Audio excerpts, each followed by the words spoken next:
بسم الله الرحمن الرحيم. الحمد لله والصلاة والسلام على رسول الله وعلى آله وصحبه ومن والاه. عزیزان و خۆشەویستان، لەوانەی ئەمڕۆیە باسێکی پەنهانیەکەین. پەنهانی لە چی؟ ئێمە فێر بووین هەر لە کاتی تەنهاییە، هەر لە کاتی تاوانە بی لە پەنهایی بکەینەوە، بەڵام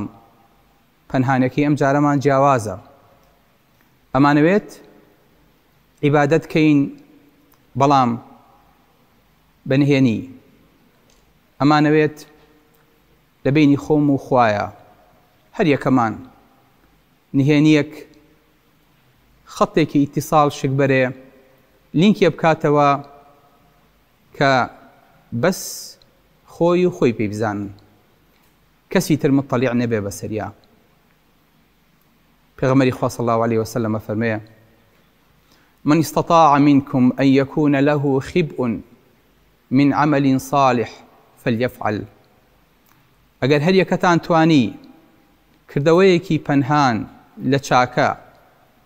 بۆ خۆی شکبەرێ بابیکە. سبحان الله، ئەی بۆ کردەوەکان ئاشکرا نەبن، ئەی بۆ خەڵک چاومان لێ نەکات، ئەی بۆ خەڵک پێمان نەزانێ. نەخێر. ئەها زوبەیری کوڕی عەوامە فەرمێ: اجعلوا لكم خبيئة من العمل الصالح كما أن لكم خبيئة من العمل السيء. کردەوەی چاک بشارنەوە وەکو چۆن کردەوەی خراپ لە خەڵکی ئەشارنەوە. هەموومانەگە بمانەوێت کردەوەیە بکەین، لە نیوە شەوە محاولەکەین کەسمان بە دیارەوە نەبێ، سیرێکی ئەم لاولاکەین. هەل یەڕاکم من ئەحەد، کەس دیارە، کەس ئەتان بینێ؟ ئەنجا پەنە بۆ تاوان و بۆ خراپەکاریەکە ئەبین. بە هەر یەکەمان ئەگەر ئەم جارە ویستی چاکە بکە، سیرێکی دەور و بەرکە، ئەگەر کەس دیار نەبوو لێوەی، تەنها کامێرەکانی خوای گەورە مراقەب بوون بەسەریەوە و تەنها خوای گەورە مطلع بوو بەسەر دڵەکەیە، ئەنجا با کردەوەکە بکە. سبحان الله، چۆن کردەوەی خراپتان هەیە بە دزیەوە، با کردەوەی چاکیشتان هەبێ بە پەنهانی. بەڵێ، چونکە ئەم تاوانە نهێنیانەیە کە پشتی ئینسانە شکێنێ. لە کاکتۆر، من لە ژیانما سەرکەوتوو نەبووم، دەست بۆ هەر شتێکە بەم بەدەستمەوە نایەت، نە لە خوێندنا سەرکەوتوو بوو، نە لە کاسبیە، نە لە بەڕێوەبردنی ماڵ و مناڵە. کەیسەکەم دوعای خێرم بۆ بکە لە مەحکەمەیە لەگەڵ خێزانمان خەریکە جیابینەوە. کاکتۆر، دەست بۆ هەر شتێکە بم بەدەستمەوە نایەت. ئەڵێن کوڕم، عیلاقە لە بینی خۆت و خوایە چاکە،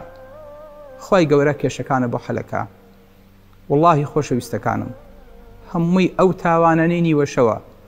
هەمووی ئەو خراپانەی تاریکیە کە وای لە ئینسانەکان کردووە، هیچ شتێکیان بەدەستەوە نایەت و ژیانیان وا لێ ئاڵۆز بووە، خۆشیان نازانن چۆن لێی دەرچن. بۆیە ئەگەر ویستان قایم بن لە ئەرزە، ئەگەر ویستان تون و تۆڵ بن، ئەوە خەیمەکەتان باش داکوتن، حتا ئەو سنگەی کە دایەکوتیت، حتا وەکو بناغی ماڵەکەت بچێ بە ناخی ئەرزە، خانوەکەت و خەیمەکەت تون و تۆڵترە بن، بە هیچ شتێ هەڵناکەندێ. ئێخۆ سنگەکە زۆربەی دیار نەما، زۆربەی چەقی چوو بە ناخی ئەرزە، بەڵام حتا وەکو ئەمە بچێ بە ناخی ئەرزە، ئەمە تون و تۆڵترە بێ. حتا وەکو ڕووکەش دایکوتیت، عیبادەتە ڕووکەشەکانت دیار بێ و خەڵک بیبینێ، ئەمە لەقترە بێ، لەبەر ئەمە داکوتە با خەڵک نەیبینێ، بۆ ئەوەی کە ئەمە جێگیرتر بێ. مەترسە حەچەنێک ئەمە بچێ بە ناخی ئەرزە، زیاتر قاتی سابترە بێ، زیاتر دڵ سابترە بێ، زیاتر خوای گەورە ئەتپارێزێ. بەڵێ، واللهی چەند کردەوەکانێ بشاریتەوە. قەسەم بە پەروەردگار، خوای گەورە کردەوەکانی نیوەشەوت لەسەر دەمی خەڵکا باس دەکرێ. کوڕە ئینسان فڵان کەس 40 ساڵە نوێژی چیەکە؟ تۆ چزانی خەڵک گومانی باشە بە ئەزانن عابدێک هەبووە هەموو ڕۆژێک 40 دانە ساڵ بە ڕۆژوو بووە، خێزانەکەی پێی نەزانیوە. ئەی چۆن بە ڕۆژوو بووە؟ ئەی دوایم قسەیەکی جەڕاوێتەوە. ئیلا خوای گەورە نهێنەکەی کەشف بکە، ئیلا خوای گەورە بۆ خەڵکی دەرەێنێت. هەر چنێکە خەڵکیش تاوانی لێ بشاریتەوە، خراپەکانی لێ بشاریتەوە، بانی خەڵکۆ بینێ واللهی شوێنەواری تاوانەکە بەناو چاوانەوە دیارە لەم فڵان کەس بەخوا چاوی شۆڕە بەخوا باش نایەتە بەرچاوم بەخوا خوا پێم نەگرێ هەر قسەیە جا ئینسان سبحان الله زۆر جار جلێ لە بەرەکە لەمە دیسا خۆی فەقیرەکە بێدەنگە بێ بۆی کە خەڵک بە متەقی بزان ئەمە لە ترسی خوایە کەچی سبحان الله دڵی خەڵکی وای ناخوێنێتەوە بۆ چونکە خەڵکی شتێکە بینێ ئەمیش ئەوێ شتێک پیشانی خەڵک بە کە ڕاز نییە کە درۆیە و تەنها خوای گەورە مطەلیعە بەسەریە بەڵام ابن جوزیە فەرمەیە والله لقد رأيت من يكثر الصلاة والصوم والصمت ويتخشع في نفسه ولباسه والله زۆر خەڵکم بینی کە نوێژ و ڕۆژ و بێدەنگیان زۆرە کرد خۆشی وەکو ئێستەی من ئاوا بە متەقی بە پیاوچاک پیشانەیە بەڵام واللهی خەڵک نەئەچوو بەلایە و خەڵکێکیشم بینی جلی جوان و کەشخە و بەناو بازارە ئەڕۆیشت و پێکەنی و دڵی خۆش بوو کەچی خەڵک بە پیاوچاک و ئیمانداریان نەزانی بە متەقییان نەزانی فعلەنی شەروا بوو ئەڵێ فتەدەبەرت السەبەب بە دوای هۆکارەکەیە چووم فوجدته سەریرە الله بینیم ئەمە تەنها نهێنیەکانە ئەماکەن تەنها ئەو شتەی لە دڵی عەبدەکەیە جێگیر بووە تەنها ئەم پەنهانەیە کە عەبدەکان جیاکاتەوە بۆ خەڵکی تۆ محاولەکەیت چاکەکانت دەرخەی خراپەکانە بشاریتەوە کەچی ئیلا خوای گەورە هەمووی خاتە سەر زمان و دڵی خەڵکی ابن مبارەکە فەرمێ ما رأيت أحدا ارتفع مثل مالك فەرمێ کەسم نەبینی بەقەدر مالیک ناوی بەرز بێتەوە ئیمامی دارولهیجرە 1200 ساڵ کتێبەکەی ئیستاکێنەش تەداول ئەکرێ و ئەخوێنرێ ئیستاکێنەش لە حەرەمەینە کتێبەکەی مالیکە مناقەشە ئەکرێ فەرمێ لەیسە لەهو کەثیرە صیام ولا صلاة نوێژ و ڕۆژوشی زۆر نەبوو إلا أن تكون سەریرە بەس نهێنەکەی لەگەڵ خوای گەورەیە ڕاست سبحان الله ئەمە چێ شایەتی بۆدا عەبدوڵای کوڕی مبارەک معروفی کەرخیە فەرمێت ما أكثر الصالحين وما أقل الصادقين پیاوچاکان زۆرن بەڵام ڕازگۆکان کەمن ئەوانەی کە ڕازگۆن قەت فیتنە تووشیان نابێ و قەت هیچ شتێ زەرەریان پێ ناگەیەنێ بەڵێ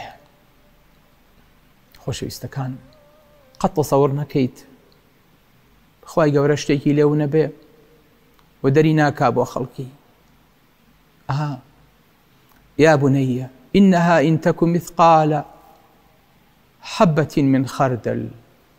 فتكن في صخرة أو في السماوات أو في الأرض يأتي بها الله إن الله لطيف خبير لقمان پەروەردەی مناڵەکەیەکا و فێرێکا بۆ ئەوەی کە عەزەمەت و وردکاری خوای گەورەی بۆ نیشان بە فەرمێ يا بني إنها إن تك مثقال حبة من خردل فتكن في صخرة أو في السماوات أو في الأرض يأتي بها الله أفهمك الرقم أجر مسقال زريق لخردل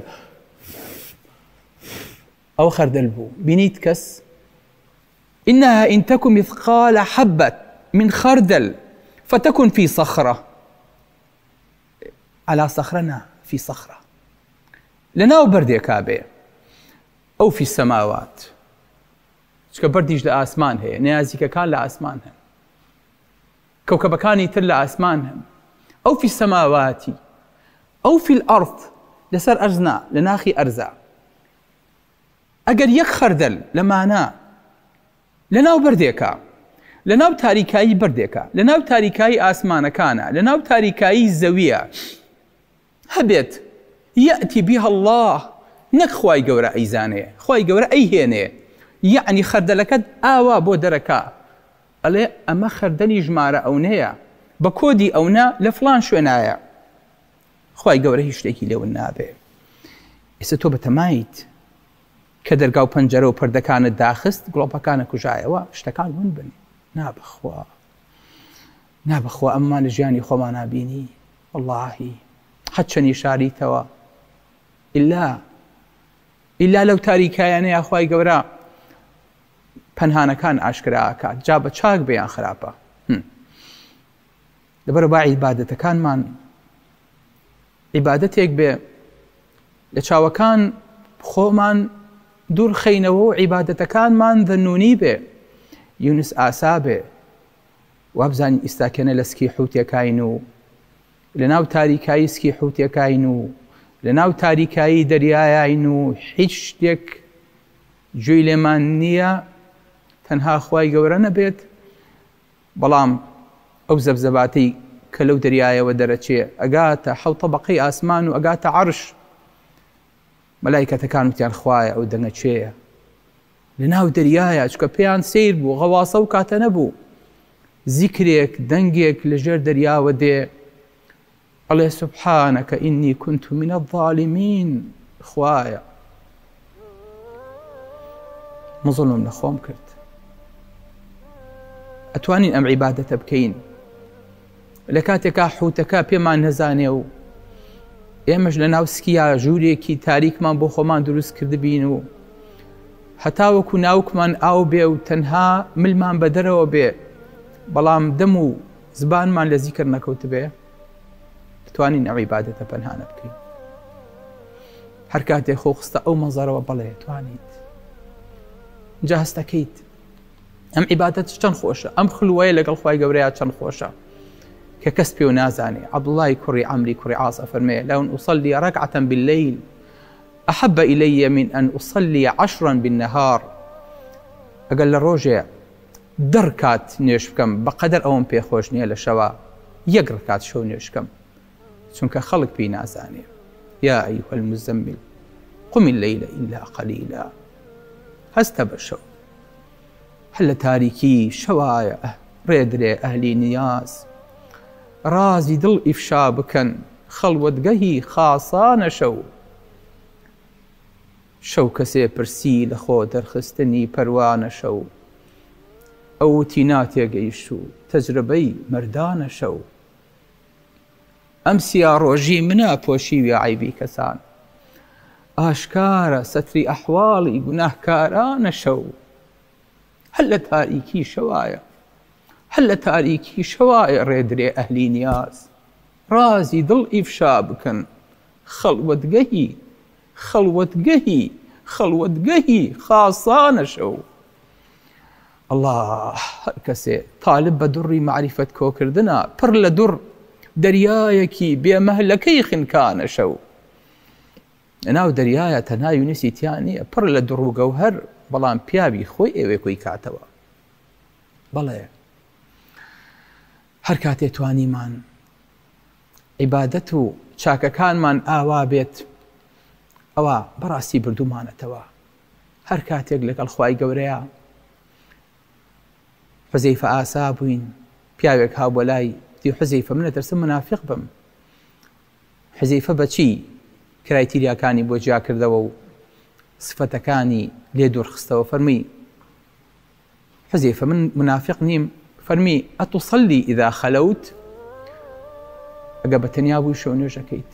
ئەگەر ماڵم ناڵ لە ماڵ نەبووم کەس دیار نەبوو شەو نوێژەکەیت نوێژەکانی زوحا دەکەیت زیکرەکانەکەیت وتستغفر إذا أذنبت داوای لێ خۆشبوونەکە ئەگەر تاوانە کرد قال نعم قال اذهب فما جعلك الله منافقا بڕۆ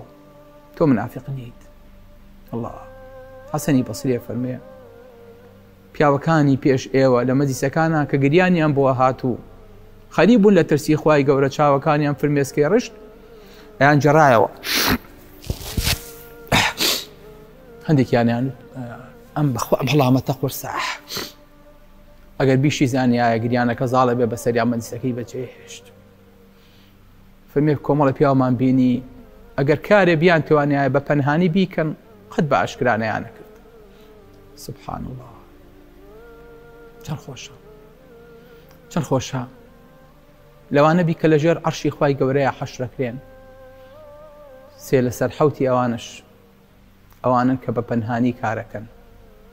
کامانن رجل ذكر الله خاليا ففاضت عيناه پیاوێک لە خەڵوەتە یادی خوا ئەکاو چای پڕەبێ لە گریان ورجل تصدق بصدقة فأخفاها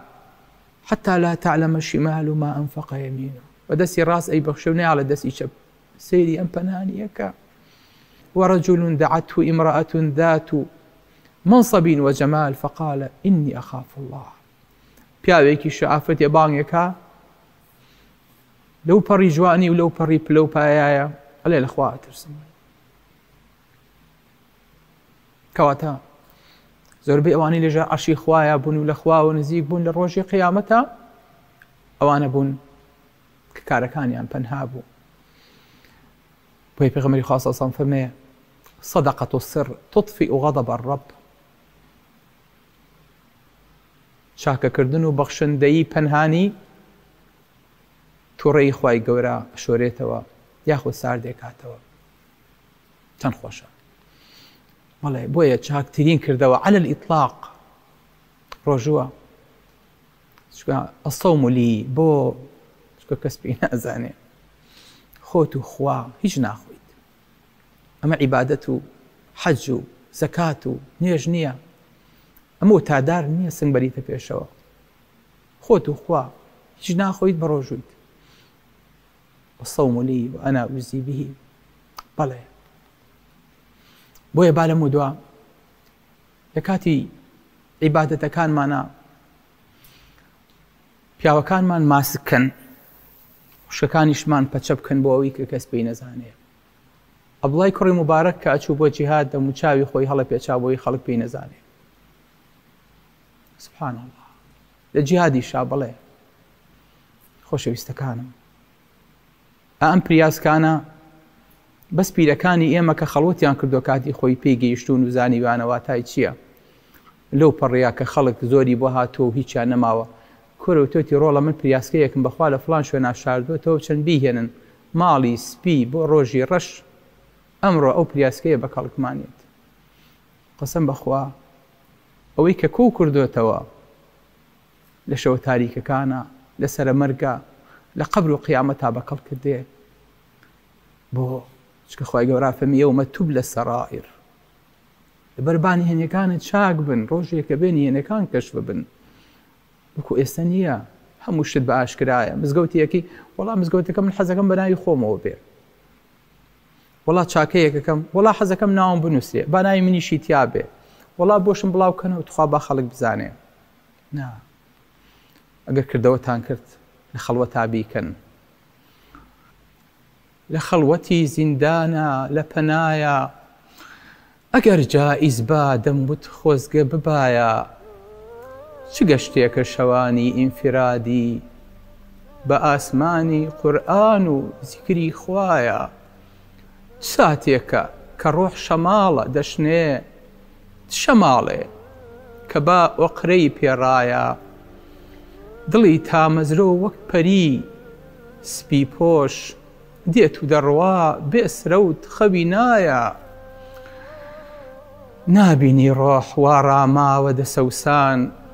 پەی بە چی بە لە ڕاوەی سۆزی نایە بە گەردەلوولی بێبا هەڵزنا دڵ وەکو لوتفی میعراجی بێ بەلایە لە ئان و چاوتر و کانە بزر بوو وێڵم منیش بێ خود ئاسا بە دوایە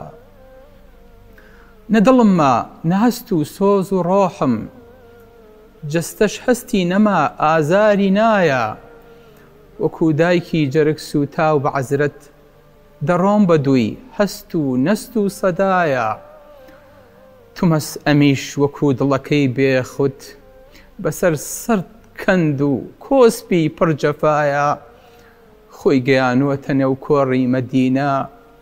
بێسێبەرە لە نووری مستەفایە ئای بۆ جێ هەڵتروشکانەکەی مەحوی بە خەونیش بێ خۆزگە جارێ ببایە. 20 خۆزگە جارێ ببایە السلام عليكم ورحمة الله وبركاته.